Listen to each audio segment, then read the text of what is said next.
Hey guys, my name's Khadroth, and today I'm going to be talking to you about the newest servant strengthening quests on JP here with the anniversary. We did already talk about the day one buffs to Muramasa and Medea here, and both of those buffs were, as I already categorized them, pretty strong buffs. In at least Medea's case, she was definitely a unit that desperately needed it. Muramasa himself, I think there's a little bit more of a debate as to his kit being really good already, and his ability to loop with Black Grail and his damage output being pretty stellar already to begin with as well there. But the devs wanted to give him a little bit more damage, and so they did. So now we've ended up in day 2, and we have some pretty interesting buffs here, as we have a buff to Ishtar and a buff to Robin Hood. So two very prolific archers already. I think the idea of these buffs maybe being to units that need them the most is probably out the window now as of day 2. So instead what we see is arguably the game's second strongest AoE archer, and pretty much definitely the game's strongest 3-star single target archer getting buffs.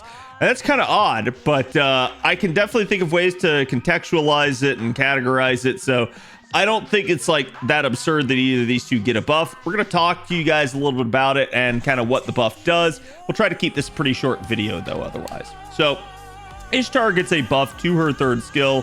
It used to just be Mana Burst Gems. Now it is Jewel Formation of Absolute Fortune. Just a very more, robust name there. And they made the skill a lot more robust. This was her delayed attack up on as low as 3-turn cooldown if you had the skill Lord. So naturally, the Koyan Sky system, this was a skill that you could pop on all 3 turns, though unfortunately, due to the delayed nature of the skill, you could not get the impact of the third pop due to the fact that it would happen on the 4th turn instead if you're in a 3-turn environment. So this is an interesting one because they come back in here, and again, this just starts out as an increase for the attack after 1 turn for 1 turn of 50%. Just already a strong skill nonetheless, and it's something that we could pop on and get the activation for turns 2 and 3. Now they come in and they say, hey, we're going to basically give you the seal effect, or another way that we could categorize this is the Olga effect, since Olga has just recently come out on JP and she has another very similar effect on her stuff.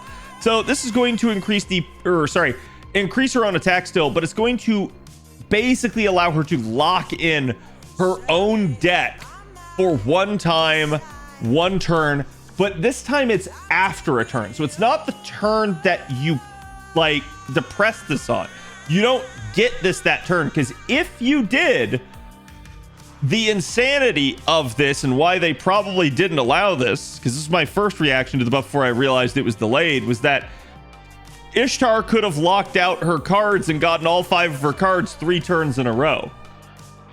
And I think the devs looked at that and they went no, that's too strong. Let's not do that.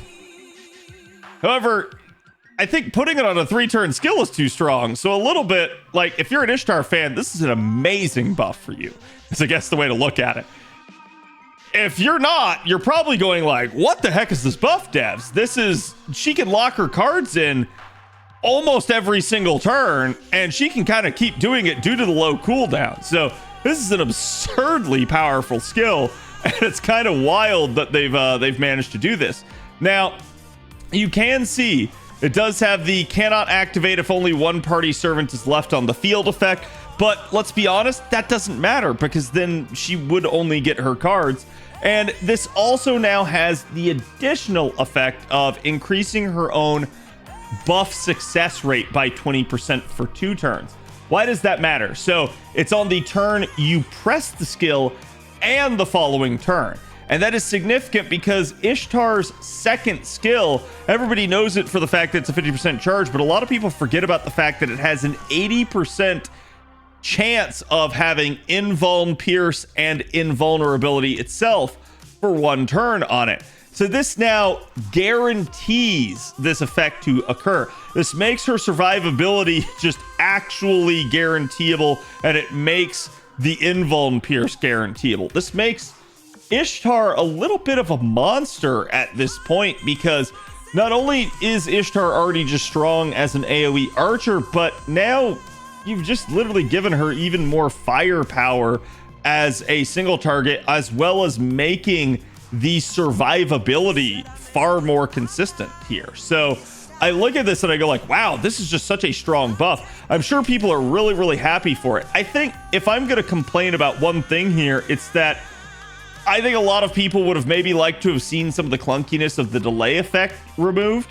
Maybe make it a little bit more like, almost like Melt's buff, where it is both the turn that it gets depressed on and the turn after. Or who knows, just make it, instead of a delay, it gets upgraded and now it just occurs on the turn that you use it. I'm sure people would like that to a degree, but I think the devs just said, no, we're just going to basically give her this effect because a little bit, I think this is designed to help ward off and fight off some of these external like challengers to this niche that is units like Seal or MHX or Double X or something like that. They're gonna come in and try to like erode the actual archer niche. And to that degree, does this do that? Yeah, it does. This absolutely helps Ishtar. I think the question mark for a lot of people is, why did you do this to an AoE and not a single target? Like, the single target archers are just dead in the water at this point for the SSR variety and higher. Not in the sense that they're unusable, but just in the sense that damage-wise, they are completely outclassed by just about everybody. And now you already had Gil power creeping them to an extent here. Now you definitely have Ishtar power creeping them. So they're even getting power crept at this point, not just by external units, but also now by the AoEs in their own class. So it's not a good time to be a single target archer. Hopefully LaSingle realizes that and does something about this. But you came here to know more about the Ishtar buff, so let's talk about that.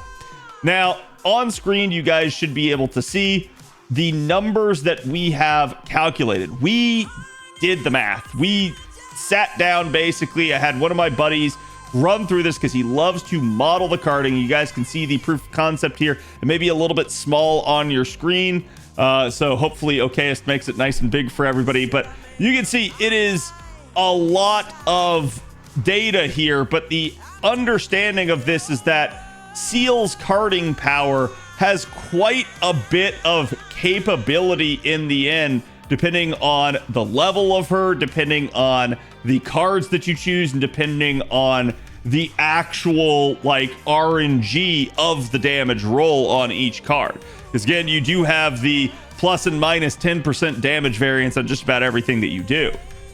So naturally, there's a lot of firepower there. But to explain this stuff in context, this is a little bit of neutral number. So now on screen, we're showing you guys the Ishtar numbers. And just for comparative sake here, down at the bottom, you guys can see again those average carding numbers. And you can see they're pretty comparable to someone like Seal. So again, that high card damage number there for level 90 is going to be about 662k almost for Ishtar, whereas for Seal it's going to be 748k, and you're like, oh well, Seal still does more CAD. True, but this is neutral numbers, and against a Saber, neither of these two are neutral. Ishtar has a 2 times modifier and Seal has a 1.5 times modifier. So in the end, Ishtar actually will do more, but this is definitely pretty darn close. And let's be honest, the fact that Ishtar can do more single target damage arguably than Seal is kind of disgusting now. So let me know what you guys think about this buff. I'll be curious to hear you guys' thoughts. Definitely, she's going to be a fun unit to use, and my NP1 on JP will absolutely be happy to have this buff. But it is an interesting one, and I really got to wonder what the devs are thinking balance-wise with something like this. So let me know you guys' thoughts in the comments. Now, next up here, we have the Robin Hood buff. Robin Hood is another interesting one on his own. He's long been held as sort of just the best damage dealer for the single target archers of the low star variety. And he's been good at that. He always has been. He's been very consistent. The only issue is, could he land his poison? And so it was what it was. But they kind of come in here and they buff his golden rule, because his golden rule was kind of his weakest skill. He basically had the two hit arts cards. His MP gain rate wasn't bad, but he didn't have any charge. He didn't really have that consistency. So unless you got the cards, you probably weren't getting him back to an NP, especially because his NP is a single hit NP. So you're not likely to get a whole lot of refund with him and get back to another one. So he had some sort of like consistency and like repeatability issues baked into his kit. Golden Rule was meant to help that, but it only helps assuming you get the RNG in your favor. Now they've come in and they've said, hey, you know what? Have 30% charge. So since he is a low star and you can easily unlock all of his appends, I hope, that means that you can have a maxed out mana loading potentially on him too, which means Robin Hood, instead of starting from like a 20% starting point or something like that, can get 50% now under his own power. This is a lot better scenario. This will improve his consistency and it really will help. On top of that, they just straight up give him a 20% arts up. This is also nice because this is going to end up giving him not only more refund and more, capability to card back to an NP, but also just more damage on his NP. So the rich get richer, I guess, which is kind of ironic given who we're talking about. But in this regard, Robin Hood, who is already a very good 3-star, separates more from the pack and begins to kind of just pull ahead a little bit due to this. It's a really, really nice buff. So on screen, you guys can actually see Robin's before and after damage here. These are all neutral numbers, so feel free to double it, assuming you're using him effectively. But you guys can see, we can assume an NP5 level here. So on the left side, you have his normal neutral damage at NP5 being at about 25k. If he had the poison niche, that's his super effective niche, it doubles to 50k. Now this number is 30k after this buff for normal damage and 60k for poison damage. So we get about like a 10k bump up, because for the majority of the time, we're just going to kind of assume Robin has his poison landing. Unless the unit is debuff immune or resists it, he's going to land that sucker and he's going to do a ton of damage. And this helps him out. In fact, this does kind of continue his sort of power creep of some of the higher rarity units. The thing that always has held Robin back is Robin has a tough time doing it over and over again. And that just got easier. So Robin is going to be a very useful low star unit now for multiple reasons, not the least of which is the fact that he has charge to get to that NP in the first place. So let me know what you guys think about Robin's buff and if you guys can see yourselves using him, and which one of these two buffs do you think is better? But I think I know the answer to that. Also, do you think, in the grand scheme of things, that these buffs are good, or do you think that they're maybe like kind of should have gone to somebody else, or maybe updating the balance state of the game? Curious to hear you guys' thoughts. Let me know in the comment section below. Don't forget to like and subscribe if you guys enjoy the buff analysis, and I will see you guys tomorrow for the next one. Later.